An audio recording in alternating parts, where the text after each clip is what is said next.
104.7 The K, Mike the Intern in the studio with my two good buddies who are part of a really badass event. This is the fourth or fifth year? It's our fourth year. God, I was close. You were close. I was close. At first, I was going to say, I wanted to say fourth, but I was close. I didn't want to sound like a jerk and be like, no, dude, it's five. But I would. So I was on the money. Obviously, I'm in the studio with David and Cullen, Bunn, who are heavily involved in Tremendicon, which is coming up here in a few short weeks.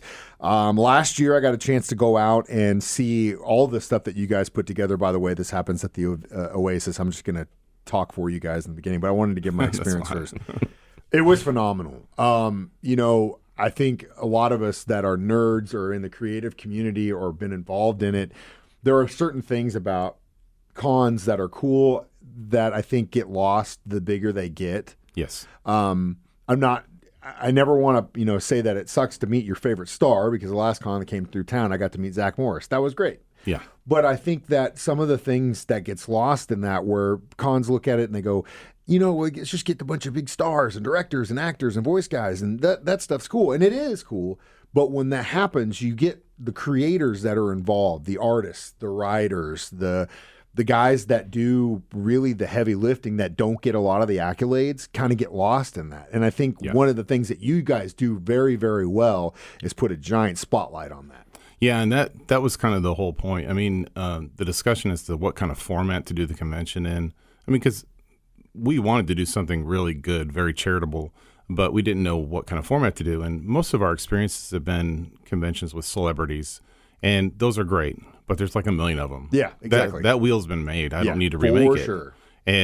But I do have a ton of friends that are in the creative fields, and they're there. They're always there. They're everywhere. But there's not ever a spotlight really shown on them. Yep. And I wanted Tremendicon to be that. And then that organically grew into, well, let's help out the community at large.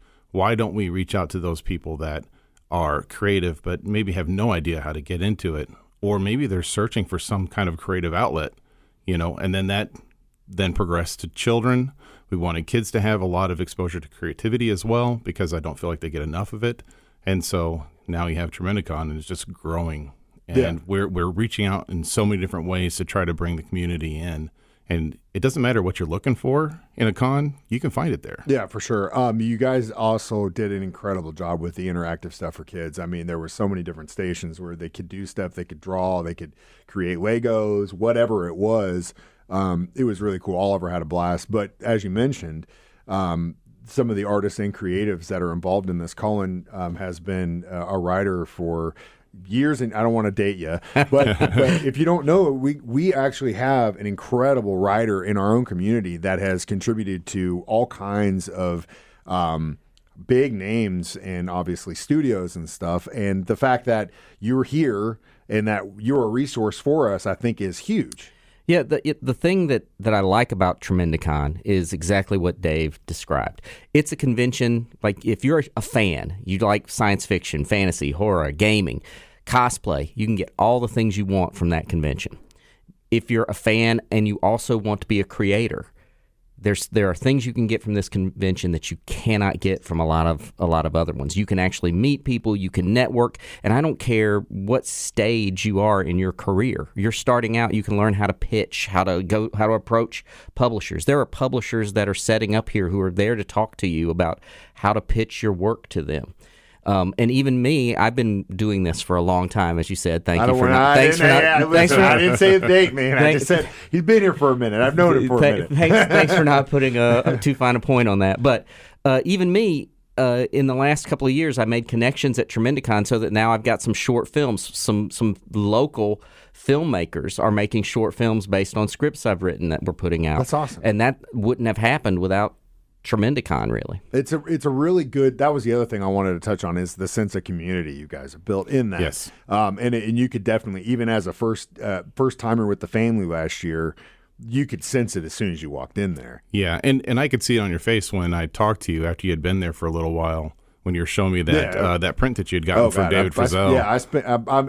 I hope to God he's giving me back. So, I don't know if he is or not. Yeah, Frizzell, get your butt there, man. I got to buy some more work. But yeah, it's like I said, It was something that I felt like cons had been missing for a while. Like the way it used to be when I was, I don't want to say I was a kid, in my 20s basically, but I mean, it's 20 years ago. So yeah, I mean, it's been a minute, and I think the corporate version of it has kind of got away from what it truly needs to be, and that is what Cullen and you have described as a way for people like us that maybe just started drawing but wants to connect with someone like Frizzell. And how do you do this? How do you do all that in pencil? How long does it take? What's your tact? What's your process? Yeah. Because at a certain point, especially with artists, whether it's music, art, sculpting, writing, whatever, that is what, if you get beyond the, oh, this is cool, to, I want to understand your process. Right. Because then that helps your process.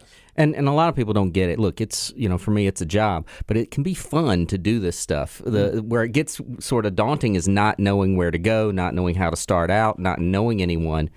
And Tremendicon can give you a lot of that. Yeah. And it's fun. And I remember being told by graphic artists, 20 years ago, I know several of them, and they've always told me, you can't really make money in Springfield not doing what I'm doing. And I feel like that shouldn't be the case. No. There should be avenues. And in the technological era that we are in right now, there's definitely those avenues, but there's not a lot of people telling you how to get there. Yeah. And you have to have that. And you can find that at Tremendicon. There's so many people there that want to help.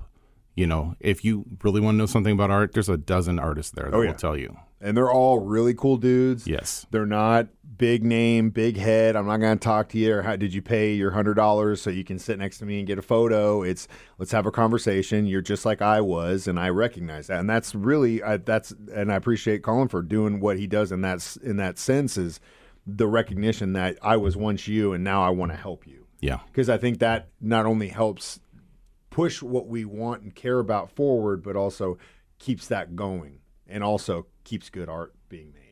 Absolutely. Whatever that is.